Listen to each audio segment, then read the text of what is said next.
بسم اللہ الرحمن الرحیم۔ آئیے صرف 5 منٹ میں ہم اسلامی سبق حاصل کرتے ہیں۔ کتاب صرف 5 منٹ کا مدرسہ قرآن و حدیث کی روشنی میں ہے۔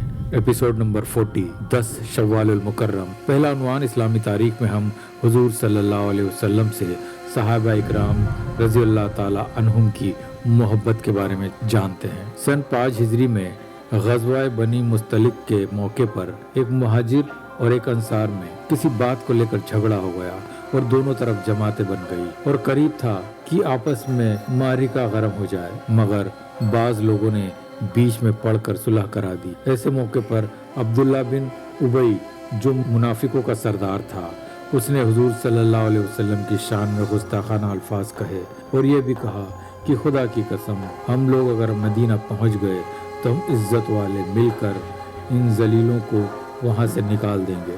عبداللہ بن ابی کے بیٹے، جن کا نام بھی عبداللہ تھا، وہ بڑے پکے اور سچے مسلمان تھے۔ جب ان کو یہ بات معلوم ہوئی، مدینہ منورہ کے باہر تلوار کھینچ کر کھڑے ہو گئے اور باپ سے کہنے لگے، میں اس وقت تک مدینے میں داخل نہیں ہونے دوں گا جب تک اس کا اقرار نہ کرو کہ تم ذلیل ہو اور محمد صلی اللہ علیہ وسلم عزت والے ہیں۔ ان کو بڑا تعجب ہوا کہ میرا بیٹا، جو ہمیشہ میری عزت و فرما برداری کرتا تھا، آج حضور صلی اللہ علیہ وسلم کے خلاف میری باتوں کو برداشت نہ کر سکا۔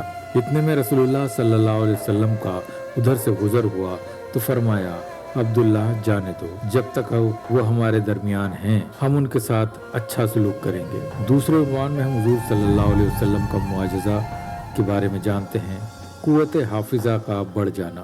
حضرت عثمان بن عابل رضی اللہ تعالی عنہ فرماتے ہیں کہ میں رسول اللہ صلی اللہ علیہ وسلم سے قرآن یاد نہ ہونے کی شکایت کی تو آپ صلی اللہ علیہ وسلم نے فرمایا، یہ خنجب نامی شیطان کا کام ہے، اور پھر فرمایا، قریب آؤ۔ میں آپ صلی اللہ علیہ وسلم کے قریب گیا، پھر حضور صلی اللہ علیہ وسلم نے میرے سینے پر ہاتھ مبارک رکھا، جس سے مجھے ٹھنڈک سی محسوس ہوئی، اور فرمایا، شیطان عثمان کے سینے سے نکل جا۔ حضرت عثمان رضی اللہ تعالی عنہ فرماتے ہیں کہ اس واقعے کے بعد میں جو بھی چیزیں سنتا وہ مجھے یاد ہو جاتی ہیں۔ الائل النبوہ للازبہانی 383۔ آئیے فرض کے بارے میں جانتے ہیں، وضو میں چمڑے کے موزے پر مسح کرنا۔ حضرت علی رضی اللہ تعالیٰ عنہ فرماتے ہیں کہ میں نے حضور صلی اللہ علیہ وسلم کو موزے کے اوپر کے حصے پر مسح کرتے دیکھا۔ ابو داؤد 162۔ فائدہ: جب کسی نے باوضو چمڑے کا موزہ پہنا ہو پھر وضو ٹوٹ جائے تو وضو کرتے وقت ان موزوں کے اوپری حصے پر مسح کرنا ضروری ہے۔ آئیے سنت کے بارے میں جانتے ہیں، پریشانی دور کرنے کی دعا۔ رسول اللہ صلی اللہ علیہ وسلم نے فرمایا، جب تمہیں غم و پریشانی ہو تو یہ دعا پڑھ لیا کرو۔ ترجمہ: اللہ تعالیٰ میرے لیے کافی ہے اور وہی بہترین کام کرنے والا ہے۔ ابو داؤد 3627۔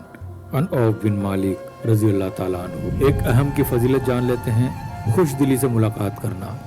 رسول اللہ صلی اللہ علیہ وسلم نے فرمایا، جب دو مسلمان ملاقات کرتے ہیں اور ایک دوسرے کو سلام کرتے ہیں تو اللہ تعالیٰ کے نزدیک ان دونوں میں سے زیادہ محبوب وہ شخص ہوتا ہے جو اپنے ساتھی کو زیادہ خوش دلی سے ملاقات کرے۔ جب وہ دونوں مصافحہ کرتے ہوں تو اللہ تعالیٰ ان پر 100 نعمتیں نازل فرماتا ہے، اس میں سے 90 رحمتیں مصافحہ پہلے کرنے والے پر اور 10 رحمتیں مصافحہ کرنے والے دوسرے آدمی پر نازل فرماتا ہے۔ کنز الامہ 25240۔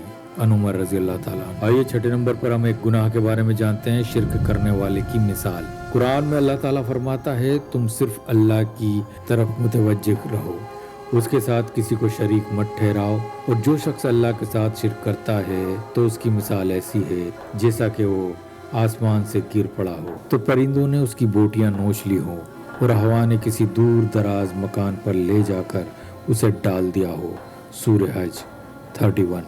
دنیا کے بارے میں جانتے ہیں، دنیا زندگی کا دھوکہ۔